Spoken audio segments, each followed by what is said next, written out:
Salut, c'est Éléonore Coste et c'est moi qui vais t'embarquer dans de folles aventures canines. Mais avant ça, je voudrais te présenter Assurepoil. Alors tu l'as peut-être deviné, Assurepoil, c'est une assurance santé chien et chat.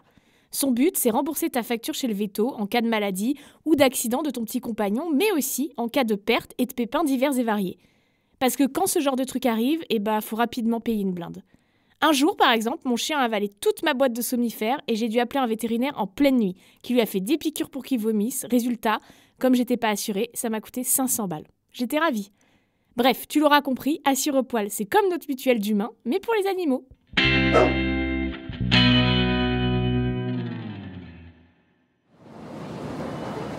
Alors aujourd'hui, je vais voir Sophie-Marie Larouille et Boulon. On a rendez-vous devant le Rosa Bonheur au but de Chaumont. Bon, je suis dans le métro et je suis seule parce que ma pouille, pour aller dans le métro, elle doit porter une muselière et moi j'ai dit que c'était hors de question.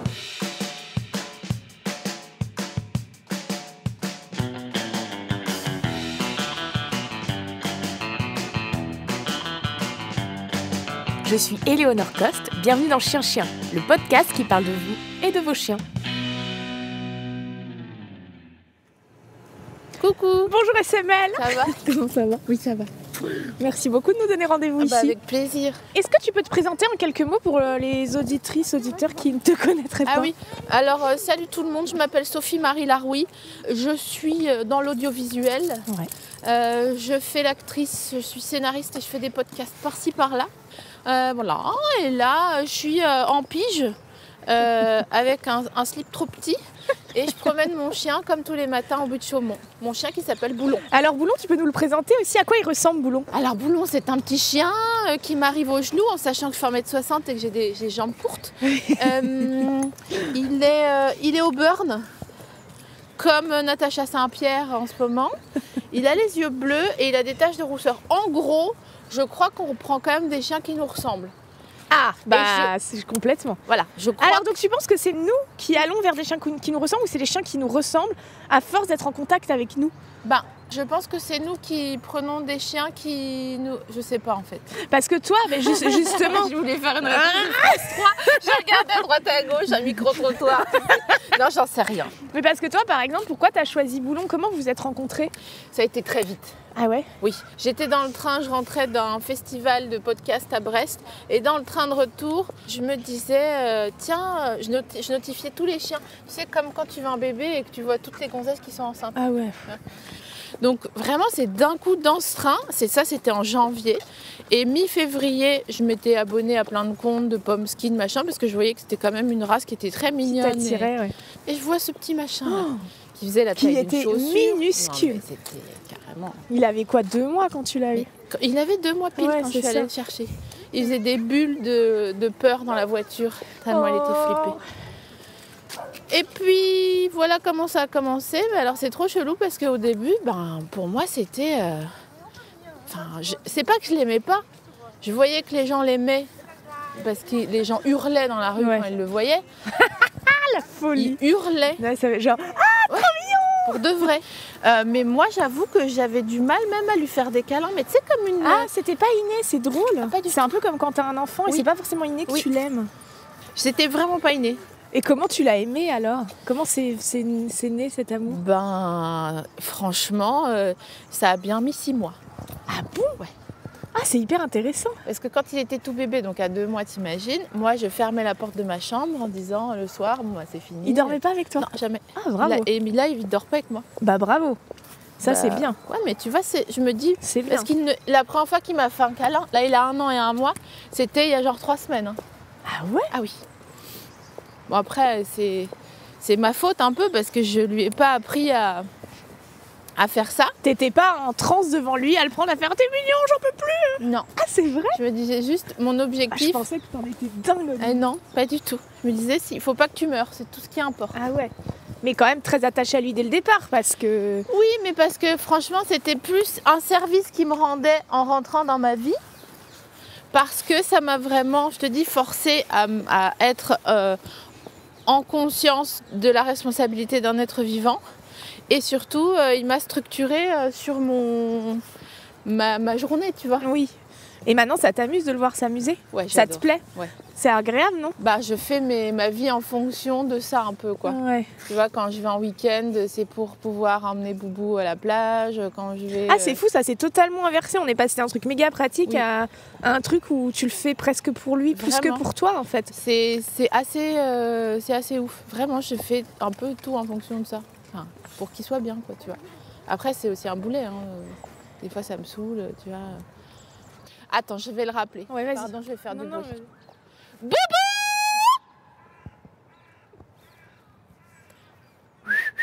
Boubou! Bon, là, c'est la butte au chien. Oh là! Donc, c'est normal. J'aime trop comme il se manifeste. Ouais, enfin bon, tout ça pour dire que je pense qu'au fond, ça me plaisait d'avoir cette responsabilité comme une mère. Je pense qu'au fond de moi, je ne sais pas comment dire, peut-être je culpabilise de ne pas avoir d'enfant.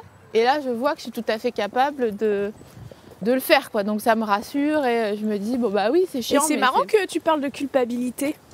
Par rapport à qui? À tes parents? Non, par rapport au fait que, je sais pas, comme je te dis, quand j'ai eu mon chien, j'étais un peu décidée... Ah bah il est où d'ailleurs? Ah, il est là. Ah oui, il y a une grosse réunion là. Oui, c'est la butte au chien.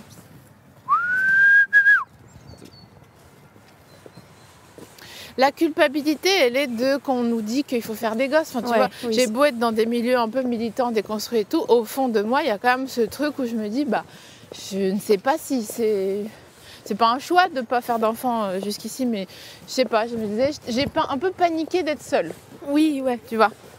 Et là, au moins, j'ai une place dans la société puisque j'ai un chien. Putain, c'est hyper intéressant. Bah, ma foi. Et alors, j'ai bien une place dans la société avec mon boulet. Ah non, mais c'est... En fait, c'est fou, c'est que j'y réfléchissais ce matin avant de venir te retrouver. Pour rien au monde, je ferais différemment. Oui. Mais putain, c'est quand même un bail. Ouais, voilà, t'as pas de regrets, mais c'est comme les enfants, c'est que t'as pas de regrets, mais quand même, il y a des moments où tu dis pourquoi j'ai fait ça. Ouais, ouais. Mais tu referais. Mais quand même, t'as ces moments où tu te dis, mais c'est vrai, c'est très... C'est quand même beaucoup d'investissement, quoi. Et ta vie tourne quand même si t'as beau dire machin, ta vie tourne autour de ça. C'est bien, Boubou. Pied, je vais le rattacher, comme ça on pourra discuter plus tranquillement. Bah, on peut se diriger chez toi, hein, si tu veux.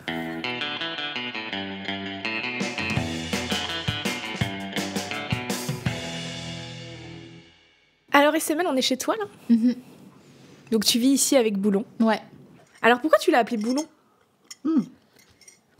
Quand je l'ai vu la première fois, je suis allée le voir et il a battu de la queue, il s'est assis devant moi, donc il avait 1 mois et demi, hein, et j'ai dit « Oh, mais Boubou !» comme ça. Et depuis, c'est resté. Et une nuit, j'ai rêvé qu'il s'appelait Boulon.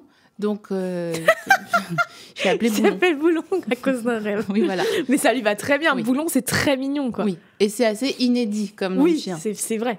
Et alors, pourquoi je fais Boubou? Oui, alors? Parce que cet hiver, on était dans la forêt noire en Allemagne, on faisait une petite rando. Tu l'as perdu, non? Je l'ai perdu. Ah! J'ai perdu pendant 1 heure. Putain. Donc, on l'appelait, et c'est hyper fatigant de faire Boubou! Boubou! Tandis que si tu montes à la fin, c'est comme si une petite respi, ça doit être un truc de chanteur intuitionnel. C'est pas ce que font les bergers quand ils font ouh, ouh. Tu sais, ils font pas ça quand ils appellent. C'est vrai. Mais je te dis, parce que c'est ça, tu m'as fait penser à une bergère. C'est un truc d'intuition maintenant, des sources et boulons. Oui, c'est ça. Donc voilà, c'est hyper. C'est pas bête. Et en plus, les gens, ils se retournent, tu vois. Donc je me dis, si les gens se retournent, bon bah mon chien va se retourner, et surtout s'ils le voient, ils vont l'appeler pareil, et donc il va reconnaître, et donc machin. Et puis c'est pas bête parce que le son aigu, c'est sûr que ça lui transperce beaucoup plus les tympans. Ah oui, et alors c'est cette fois-là où tu l'as perdu justement pendant 1 heure, t'as ressenti quoi? J'ai eu peur d'être une sociopathe parce que je me disais bah c'est comme ça. Ah c'est vrai? T'étais pas désespérée? Non, pas du tout. Mon mec était plus désespéré que moi. Il le cherchait dans tous les sens, il allait dans les fourrés, les machins et tout. Et moi, j'étais un peu là, bah ok, il y a 3 solutions. Soit il revient, soit quelqu'un le trouve et il a une petite médaille avec son numéro de téléphone dessus, donc on m'appelle. Mais bon, c'est compliqué parce qu'on est en Allemagne, donc il faut faire le +33, machin. Soit la 3e solution, c'est que comme il est très sociable, il a trouvé une autre famille qui s'est dit « Ah bah tiens, quelle opportunité !» Un chien de 1 an éduqué, mignon comme tout, machin. Bon, bah voilà. Et j'ai dit ça à mon mec et qui m'a dit « Mais non, mais arrête, t'es pas du tout une sociopathe, c'est juste que t'es une fille de l'Est, donc tu ne montres pas, tu vois, ton sentiment. » Et je pense qu'il y a un peu de ça, genre de fatalité, tu vois, bon, ben, c'était un miracle qui m'est arrivé que d'avoir ce chien. Maintenant, l'ordinaire reprend son cours. Donc, c'est un état d'esprit duquel j'essaye de me sortir. Ah ouais, mais en même temps, c'est oui, mais c'est un état d'esprit, je trouve, qui est hyper... j'allais dire presque rassurant. J'adorerais avoir ça. En fait, t'as pas trop de « et si » dans ta tête, quoi. Alors, c'est sûr, mais se réjouir, pour moi, est un effort de démonstration qui est difficile. Quand j'ai eu l'offre qui a été acceptée pour ma maison, j'ai envoyé un message à mon gars en lui disant « j'ai eu le prêt, point ». Il m'a dit « d'accord, donc on peut s'appeler ou célébrer et tout ». Et vraiment, j'ai... Et ça, tu l'as toujours eu ? Oui, c'est de moins pire en moins pire, mais c'était vraiment... Si une fois, j'ai pleuré de joie parce que j'ai une carte de presse à l'époque où j'étais journaliste. Voilà, mais c'est un peu le seul souvenir que j'ai. Et dans l'amour ? Ah bah là, c'est... En fait, mon chien m'a apporté la joie de m'occuper d'un être vivant et m'a apporté la porosité émotionnelle pour découvrir ce que c'était l'amour. L'amour au sens que moi, j'avais envie de l'expérimenter, tu vois. Un truc dénué de phare, tu vois. Et d'ailleurs, lorsque j'ai rencontré mon amoureux, premier date qu'on a fait ensemble, je suis venue avec mon chien. On a bu des spritz pendant 5 heures. Et mon chien, il était là, à nos pieds. Il était bien, il était chill. Et ça m'a vraiment aidée parce que je pense que j'étais ni gênée, ni machin. Parce que de toute façon, quand t'as un chien, tu dois t'occuper de lui. Donc, dans les moments de blanc, bah, tu regardes si ton chien il va bien, s'il a de l'eau, s'il a encore son petit os à ranger. Oui, c'est vrai, ça te détourne peut-être de certains petits malaises. Oui. Ou de... Et depuis, il a adopté mon chien... presque plus que moi. Enfin, j'ai l'impression qu'il s'en occupe mieux et qu'il est plus à l'écoute de son ressenti que moi. Et on est vraiment... Ouais, c'est autant son chien que le mien, quoi. Ah oui. Ouais, toi, ton chien, c'est vraiment très important pour toi, en fait. Bah ouais. J'ai eu du mal à le conscientiser, mais il m'a vraiment... Je te dis, il m'a apporté un nouveau cœur. Parce que bon, j'ai eu des passages dans la vie où je me disais un peu, comme tous les gens qui sont sensibles, tu vois, genre bon, on a compris la danse. C'est pas que j'ai pas compris, c'est que ça m'intéresse pas. Enfin, tu vois, je veux pas ressasser ce discours parce que c'est derrière moi, mais quand même, il y avait un moment où je me disais, mais je comprends pas l'intérêt en fait de tout ça. Tu vois, en plus, on a des jobs qui sont très volatiles, où on est obligé de se faire désirer à longueur de temps pour tout et rien. Il faut être marrant, il faut être machin, il faut être bien mis, il faut être habillé un peu correctement, il faut avoir les cheveux propres. Enfin, tu vois, il y a un truc de futilité qui me mettait un peu hors sol et ça commençait à me courir sur le haricot, sérieusement. Et au moment où j'ai pris Boulon, bah, je me suis dit, ah oui, là, d'accord, là, c'est du concret. Il a besoin de manger, il a besoin de sortir, il a besoin d'être éduqué, il a besoin d'être heureux. Et du coup... c'est très basique, en fait. Ouais, c'est vraiment un retour vraiment aux besoins basiques. Et c'est vrai que ça fait du bien. Parce que ici, si t'as personne à t'occuper et que t'as pas de crédit sur le dos, franchement, tu peux aller de futilité en futilité. Et pour peu que t'aies la flemme de sortir le soir, tu vas même pas au cinéma ou au théâtre. Donc du coup, vraiment, tu fais que dépenser tes sous sur Assos et en allant boire du gasoil au bord d'une nationale dans le 19e, tu vois. Enfin, c'est pas très intéressant. Ouais. C'est pas très vivant. Voilà. Vous vous voyez où dans 10 ans ? Toi et Boulon ? J'aimerais bien qu'il ait un petit frère chat, un petit frère chien ou un petit frère bébé pour qu'ils grandissent ensemble, parce que c'est quand même trop mignon. Et pouvoir l'emmener, en effet, dans mes différents travails, que ça soit dans les studios, en tournage, au théâtre, enfin, qu'importe, voilà. Parce que tu le fais pas, ça, actuellement ? Je le fais, mais il y a des jours où ça passe pas. Parce que lui, il veut pas ? Ouais, il y a des endroits où, souvent quand il y a de la moquette d'ailleurs, il est fou furieux. Ah ouais. Donc il est chiant, il est pas hargneux, mais il fait vraiment la commedia dell'arte, quoi. Alors ça ira mieux dans 10 ans. Bah j'espère. Ouais. Là, je sais que c'est son adolescence. D'ailleurs, je vais le faire stériliser la semaine prochaine. Je lui ai expliqué. Ah oui, tu le fais castrer ? Ouais. Je lui ai dit c'est mieux pour tout le monde. Oui. Et puis, je crois qu'il est d'accord, donc ça va. Tu vois. Mais pour moi, c'était tu vois, je voulais pas lui faire de mal, donc Non, mais franchement, je suis beaucoup plus sensible que ce qui n'y paraît. Moi, je sais que tu es très sensible. Donc, dans 10 ans, j'aimerais bien qu'on ait une autre maison en Corse ou un bail comme ça, tu vois, où vraiment, il pourrait aller à la rivière tout seul, limite, et me ramener le journal en revenant, tu vois. J'ai un peu un rêve comme ça, tu vois. T'amener tes petits chaussons. Bah oui. Tu descends du lit. Ce serait trop mignon. Et j'ai du mal de me dire qu'un jour, il va mourir. Parce que, tu vois, un chien, c'est unique, quoi. Tu peux avoir d'autres chiens après, mais c'est pas les mêmes caractères. Donc, ça fait chelou, que je te dis, un matin... C'est des tranches de ta vie aussi. C'est ça qui est fou. C'est qu'en fait, ça va représenter toutes ces 15 années de ta vie. Et quand le chien meurt, c'est ces 15 années qui aussi semblent partir en fumée. Enfin, il y a un truc comme ça. Ils sont témoins quand même de beaucoup de nos états émotionnels. Et c'est ça qui est trop beau. Et puis, ils acceptent tout.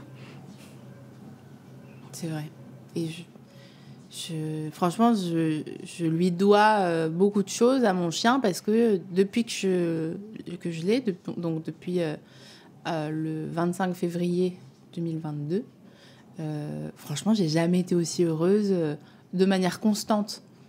Je me suis rendu compte, ça faisait 6 mois que j'avais mon chien, que j'avais pas pleuré en 6 mois, genre.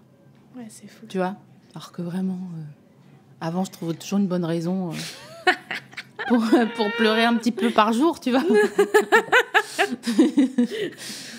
Donc voilà, mon petit boubou. Ouais, Semel, merci beaucoup. Et pour finir, si tu devais lui dire quelque chose. Trottoir. Très bien. Ce sera le mot de la fin. Merci beaucoup à vous deux pour ce très chouette témoignage. Plaisir. On dit au revoir, Boubou. Au revoir, Boubou. Boubou.